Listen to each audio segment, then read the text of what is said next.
बिस्मिल्लाहिर्रहमानिर्रहीम। अस्सलाम वालेकुम स्टूडेंट्स, मैं हूं प्रोफेसर इफ्तिखार भट्ट।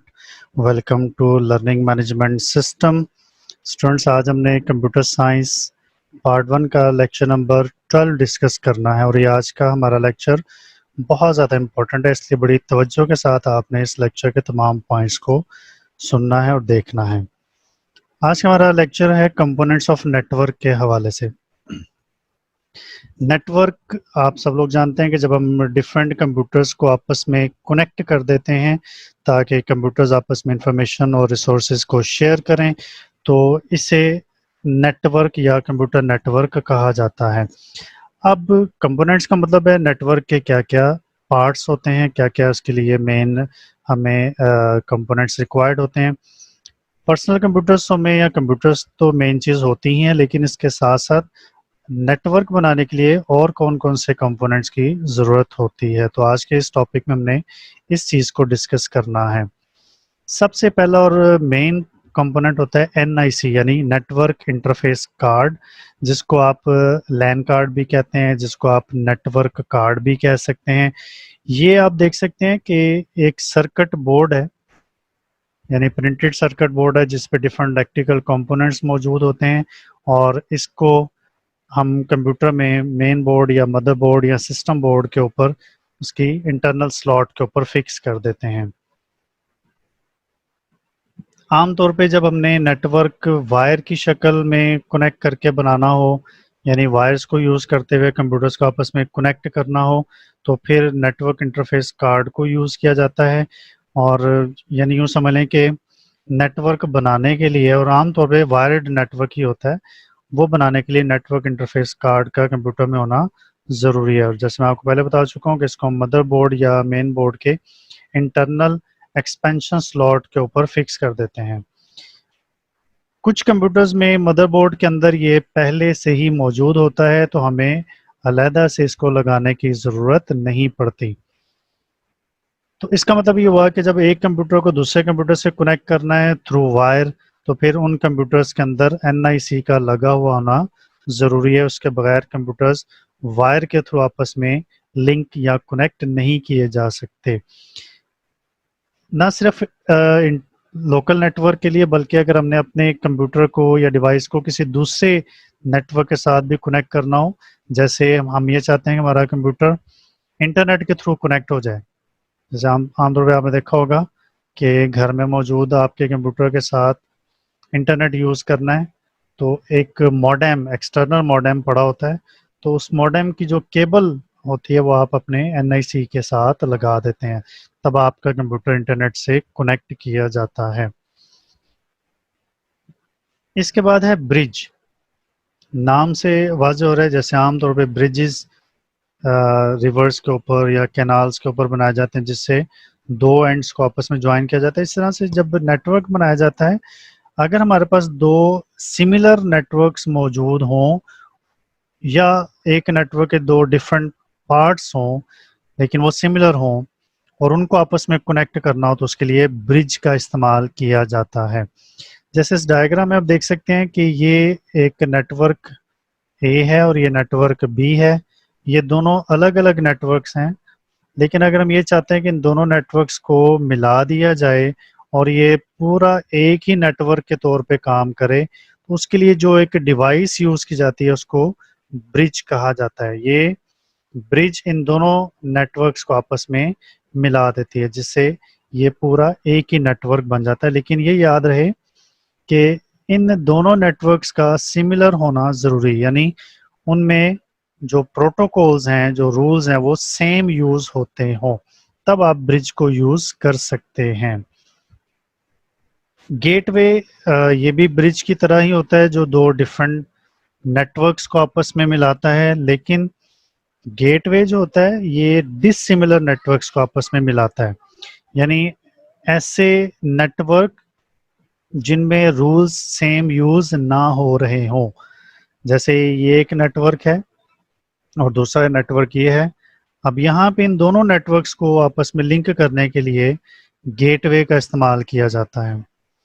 ब्रिज में और गेटवे में मैंने आपको जो मेन डिफरेंस बताया वो ये कि ब्रिज सिमिलर नेटवर्क्स को आपस में कनेक्ट करता है, और जो गेटवे होता है ये डिसिमिलर नेटवर्क्स को आपस में कनेक्ट करके एक नेटवर्क बनाने के लिए इस्तेमाल किया जाता है। यानी अगर आप समझते हैं कि दो नेटवर्क्स हैं लेकिन वो दोनों एक दूसरे से मुख्तलिफ हैं, यानी उसमें एक नेटवर्क में रूल्स कुछ और यूज़ हो रहे हैं, दूसरे नेटवर्क में प्रोटोकॉल कुछ और यूज़ हो रहे हैं, तो आप उनको आपस में लिंक करने के लिए गेटवे का इस्तेमाल कर सकते हैं। इसके बाद है राउटर, जिसको रूटर भी कहा जाता है।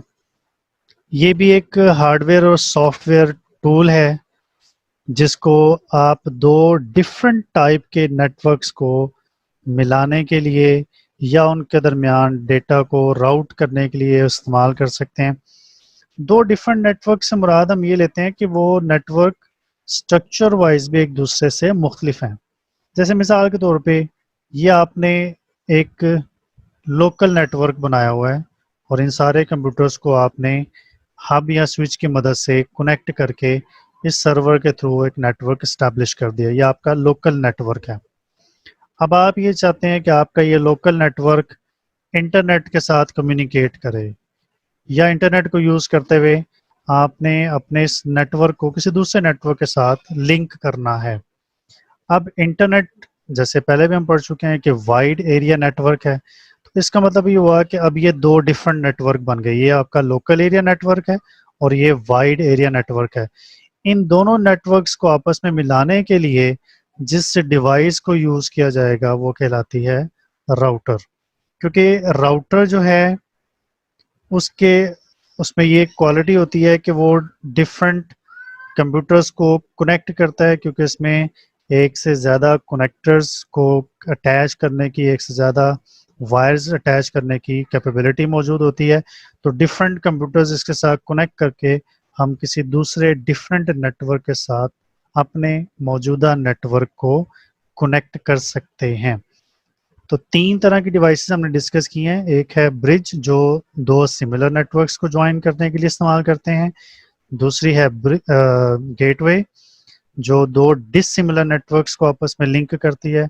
और तीसरी है राउटर, जो दो डिफरेंट नेटवर्क्स को आपस में कनेक्ट करने के लिए। अब इनको कनेक्ट करने का बेसिक पर्पस यही होता है कि डेटा एक नेटवर्क से दूसरे नेटवर्क में ट्रांसफ़र किया जा सके या उस नेटवर्क से डेटा आप अपने नेटवर्क में एक्सेस कर सकें। इसके बाद है प्रोटोकॉल्स। बहुत अहम टॉपिक है प्रोटोकॉल्स का। नेटवर्क के अंदर कुछ रूल्स बनाए जाते हैं, इन रूल्स को प्रोटोकॉल कहा जाता है। नेटवर्क में मौजूद ये प्रोटोकॉल्स डेटा सेंड और रिसीव करने के लिए इस्तेमाल करते हैं। सबसे इम्पोर्टेंट बात जो आपने ज़हन में रखनी हुई है कि नेटवर्क बनाने का मकसद होता ही यही है कि हम एक कंप्यूटर से डेटा दूसरे कंप्यूटर पर सेंड करें या उस कंप्यूटर से डेटा को हम अपने कंप्यूटर से एक्सेस कर सकें, यानी उन कंप्यूटर्स के दरमियान सेंडिंग और रिसीविंग का काम किया जा सके। तो उसके लिए कुछ रूल्स बनाए जाते हैं और उन रूल्स को हर कंप्यूटर या नेटवर्क में मौजूद हर कंप्यूटर फॉलो करता है। उन रूल्स को प्रोटोकॉल्स कहते हैं। और ये प्रोटोकॉल्स आमतौर पे जो नेटवर्क में सॉफ्टवेयर यूज़ किया जाता है उस सॉफ्टवेयर के अंदर पहले से ही मौजूद होते हैं, यानी हमें अलहदा से ये प्रोटोकॉल्स ऐड करने की ज़रूरत नहीं होती। और अभी मैंने जैसा आपको बताया कि नेटवर्क में मौजूद हर कंप्यूटर को इन रूल्स को फॉलो करना पड़ता है, अदरवाइज वो कंप्यूटर्स आपस में डेटा कम्युनिकेट नहीं कर सकेंगे। अब देखना ये है कि कौन कौन से रूल्स जो कॉमनली यूज़ किए जाते हैं नेटवर्क्स के अंदर। उनमें पहला आता है इथरनेट, दूसरा है टोकन रिंग, तीसरा है आर्कनेट यानी अटैच्ड रिसोर्स कंप्यूटर नेटवर्क, फिर है TCP IP transmission control protocol internet protocol, ISDN, और उसके बाद है डीएसएल। तो ये वो प्रोटोकॉल्स हैं जो नेटवर्क में कॉमनली यूज़ किए जाते हैं। इनको एक एक करके हम यहाँ पे डिस्कस करते हैं। पहला है इथरनेट। ये सबसे ज़्यादा इस्तेमाल होने वाला प्रोटोकॉल है क्योंकि इसमें हाई स्पीड नेटवर्क केबल और बस टोपोलॉजी यूज़ की जाती है। हाई स्पीड नेटवर्क केबल, जिसको हम आमतौर पे कोएक्सियल केबल भी कहते हैं, वो यूज़ करते हैं। और ये प्रोटोकॉल ज़्यादातर कहाँ यूज़ होता है? बस टोपोलॉजी में। अब बस टोपोलॉजी क्या होती है, ये डायग्राम आप देख सकते हैं। जब आप तमाम कंप्यूटर्स को एक ही केबल को यूज़ करके आपस में लिंक करते हैं, तो कंप्यूटर को लिंक करने का यह तरीक़ेकार कहलाता है बस टोपोलॉजी। यानी आपने कंप्यूटर्स को एक दूसरे के साथ लिंक किया, कनेक्ट किया, नेटवर्क बनाया, लेकिन एक ही इस मेन केबल को यूज़ करके सारे कंप्यूटर्स को कनेक्ट किया, तो ये बस टोपोलॉजी कहलाती है। और ईथरनेट प्रोटोकॉल आमतौर पे बस टोपोलॉजी में यूज़ किया जाता है। अब चूंकि इन तमाम कंप्यूटर्स को कनेक्ट करने के लिए ये जो केबल यूज़ की जाती है, ये कोएक्सियल केबल होती है, इसलिए इसको हाई स्पीड नेटवर्क केबल का नाम दिया जाता है। अब इस ईथरनेट प्रोटोकॉल में जो एक प्रोसेस यूज़ किया जाता है, उसको कहते हैं CSMA-CD, यानी carrier sense multiple access collision detection. ये वो प्रोसेस है कि जिसको इन तमाम कंप्यूटर्स को लाजमी फॉलो करना पड़ेगा। अगर ये इसको फॉलो नहीं करेंगे तो क्या नुकसान होगा, ये हम ज़रा डिस्कस करते हैं। अब चूंकि देखें ये तमाम कंप्यूटर्स इस एक मेन केबल के ज़रिए आपस में कनेक्टेड हैं, तो इसका मतलब ये है कि इन तमाम कंप्यूटर्स ने इस एक मेन केबल को ही यूज़ करके डेटा सेंड और रिसीव करना है। अब फर्ज करें अगर ये कंप्यूटर अपना डेटा सेंड कर देता है और मीनवाइल अगर ये भी कंप्यूटर अपना डेटा सेंड करता है, तो इस पॉइंट पे आके दोनों का डेटा आपस में कोलाइड कर जाएगा, जिससे दोनों के जो मैसेज हैं वो लॉस्ट हो जाएंगे। अगर ये दोनों कंप्यूटर्स इस प्रोसेस को फॉलो नहीं करेंगे तो अगर इसको फॉलो करेंगे तो फिर इससे क्या होगा कि ये कंप्यूटर डेटा सेंड करने से पहले इस केबल को चेक करेगा कि केबल फ्री है या नहीं है। फर्स्ट करें इसको केबल फ्री मिल जाती है तो ये अपना डेटा सेंड कर देगा। मीनवाइल अगर ये वाला कंप्यूटर भी डेटा सेंड करता है तो उससे पहले वो इस केबल को लिसन करेगा, चेक करेगा। अब उसको ये लगता है कि ये केबल अभी यूज हो रही है क्योंकि ये वाला कंप्यूटर अपना डेटा सेंड कर रहा है, तो ये कंप्यूटर अपने उससे डेटा को अपने पास ब्लॉक कर लेगा। जब ये केबल फ्री होगी तो फिर ये कंप्यूटर अपना डेटा आगे ट्रांसफर करेगा, जिससे डेटा के कोलिजन होने के चांसेस बहुत कम हो जाते हैं। इसलिए हर कंप्यूटर को ईथरनेट के इस प्रोसेस को फॉलो करना पड़ता है ताकि पहले से इस चीज़ को देख लिया जाए कि कहीं डेटा कोलाइड तो नहीं करेगा। और अगर कंप्यूटर्स इस प्रोसेस को फॉलो नहीं करेंगे तो फिर obviously at the same time अगर दोनों कंप्यूटर्स डेटा सेंड करेंगे तो दोनों के सिग्नल कोलाइड करके लॉस्ट हो जाएंगे और नेटवर्क ट्रैफिक थोड़ी देर के लिए जैम हो जाती है। इसके बाद है टोकन रिंग। ये जो प्रोटोकॉल है ये आमतौर पे रिंग नेटवर्क में और टोकन को यूज करके बनाया जाता है। अब टोकन कोई फिजिकल डिवाइस नहीं है, बल्कि ये एक इलेक्ट्रिकल सिग्नल है जो कि आपके डेटा को एक कंप्यूटर से दूसरे कंप्यूटर पे ट्रांसफर करने के लिए इस्तेमाल किया जाता है। अब रिंग नेटवर्क क्या होता है, इस डायग्राम को देखिए। अगर आप तमाम कंप्यूटर्स को एक ही केबल से कनेक्ट करते हैं और जो आखिरी कंप्यूटर है वो दोबारा पहले कंप्यूटर के साथ ज्वाइन कर दिया जाता है, तो ये कंप्यूटर्स एक रिंग की शक्ल में कनेक्ट हो जाते हैं, इसलिए इसको रिंग नेटवर्क कहा जाता है। इस रिंग नेटवर्क में जो केबल यूज की जाती है उसके अंदर एक टोकन मौजूद होता है। जैसे मैंने आपको पहले बताया कि टोकन कोई हार्डवेयर या कोई डिवाइस या कंपोनेंट नहीं है, बल्कि ये इलेक्ट्रिकल सिग्नल है और हर नेटवर्क में सिर्फ एक ही टोकन मौजूद होता है। इसका मतलब है कि जब किसी कंप्यूटर ने डेटा को सेंड करना है तो पहले वो टोकन को एक्सेस करेगा और फिर ही वो इस काबिल होगा कि वो अपना डेटा आगे ट्रांसफ़र कर सकता है। इसका प्रोसीजर क्या होता है वो मैं भी आपको बता देता हूँ। मिसाल के तौर पे ये कंप्यूटर अपना डेटा इस कंप्यूटर को सेंड करना चाहता है। केबल के अंदर टोकन मूव करता हुआ जब इस कंप्यूटर के पास आएगा तो ये टोकन को कैप्चर कर लेगा। जब ये कंप्यूटर टोकन को कैप्चर करेगा तो अपना डेटा टोकन को दे देगा और टोकन का स्टेटस कर देगा बिजी या एंगेज्ड। अब टोकन जो कि एक इलेक्ट्रिकल सिग्नल है वो इसके डेटा को लेके इसके पास पहुंचेगा। ये कंप्यूटर जब देखता है कि ये जो टोकन है इसके पास जो डेटा वो मेरे लिए नहीं है तो ये इस टोकन को आगे पास कर देगा इस कंप्यूटर के पास। इसको कहते हैं टोकन पासिंग, यानी ये कंप्यूटर टोकन को अगले कंप्यूटर के पास कर देगा।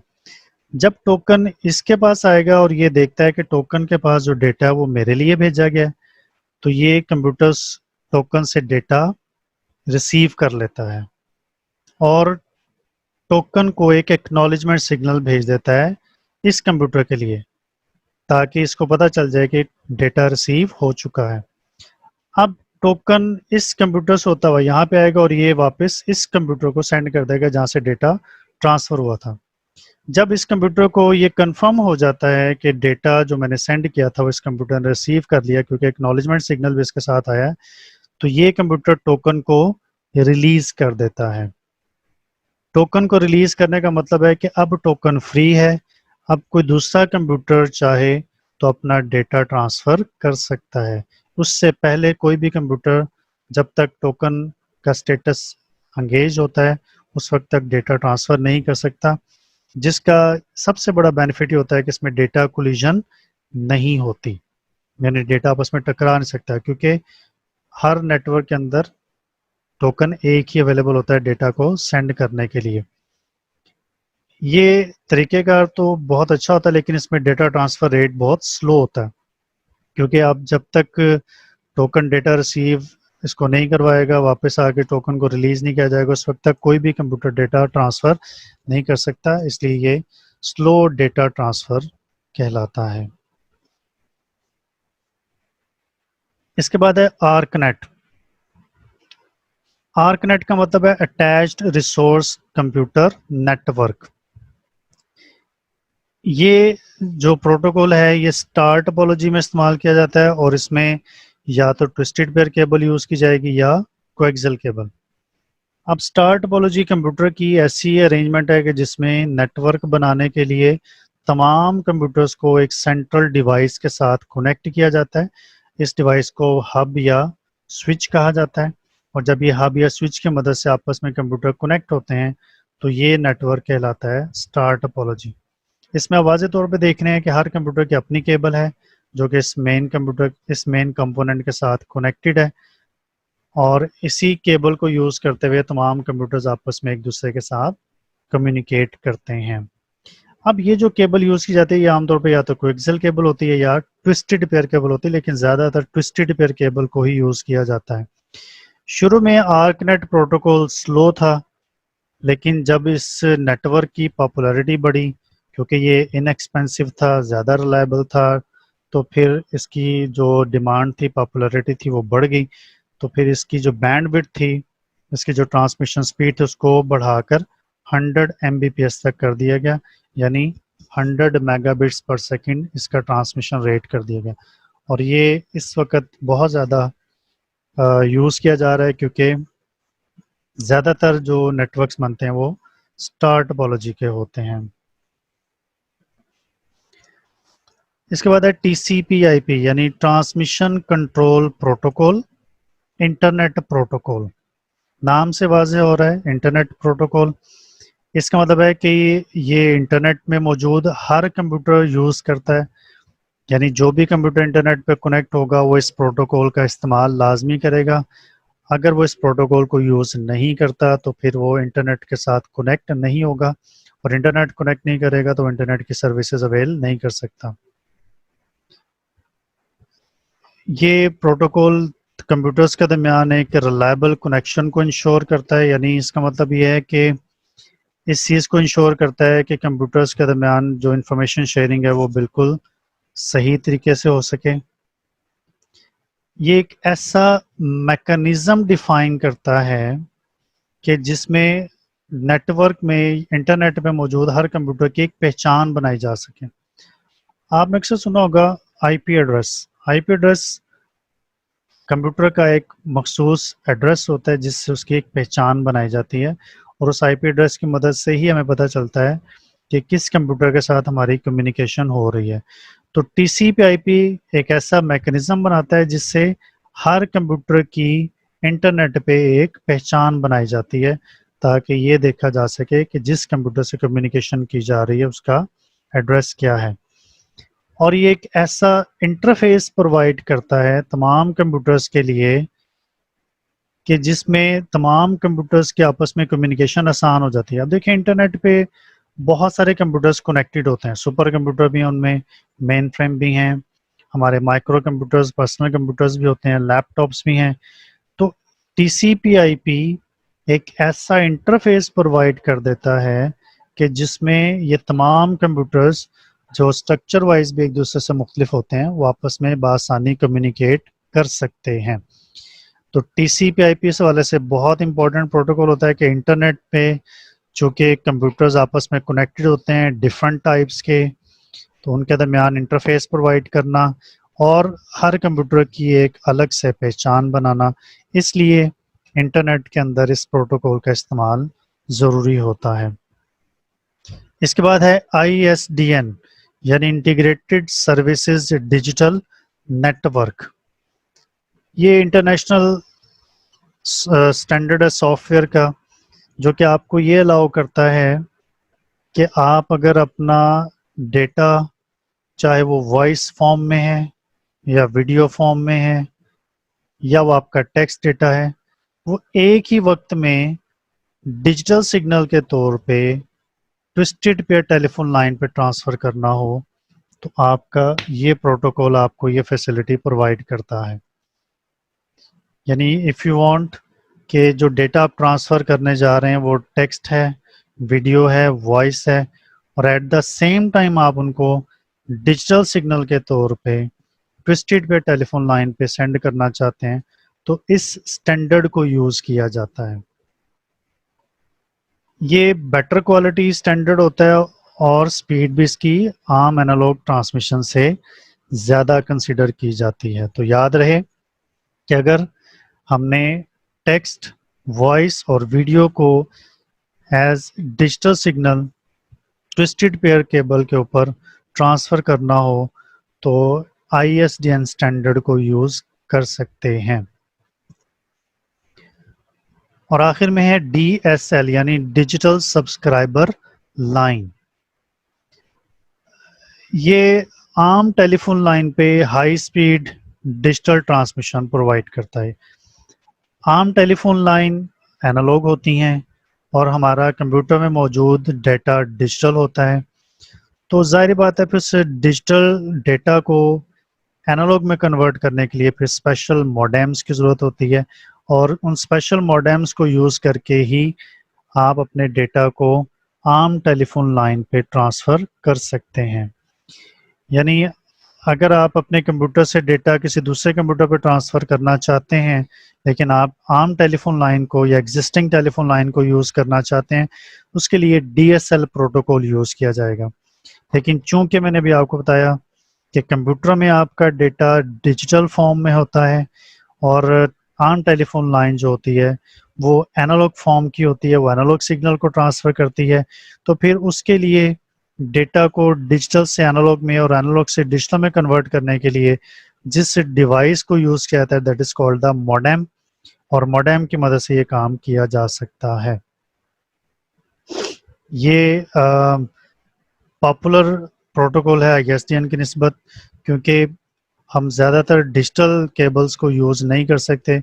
हम ये चाहते हैं कि आम जो टेलीफोन लाइंस हैं उसी को यूज़ करके अपने डेटा को आगे ट्रांसफ़र कर सकें। चूँकि इंटरनेट पे आपने अक्सर देखा होगा कि आम टेलीफोन लाइंस को यूज़ करते हैं, तो फिर उस आम टेलीफोन लाइन के साथ आप अपने कंप्यूटर के साथ मॉडेम्स को अटैच करते हुए इंटरनेट की सर्विसेज को यूज़ करके डेटा सेंड या रिसीव करते हैं। तो स्टूडेंट्स, आज हमने प्रोटोकॉल्स के बारे में भी डिस्कस कर लिया और नेटवर्क बनाने के डिफरेंट कंपोनेंट्स के बारे में भी डिस्कस किया। उम्मीद है कि आज का ये बड़ा अहम टॉपिक था जो आप बहुत अच्छे तरीके से समझ गए होंगे। इंशाल्लाह अगले लेक्चर के लिए दोबारा फिर आपके साथ मुलाकात होगी। तब तक अपना बहुत सारा ख्याल रखिएगा। अल्लाह हाफिज़।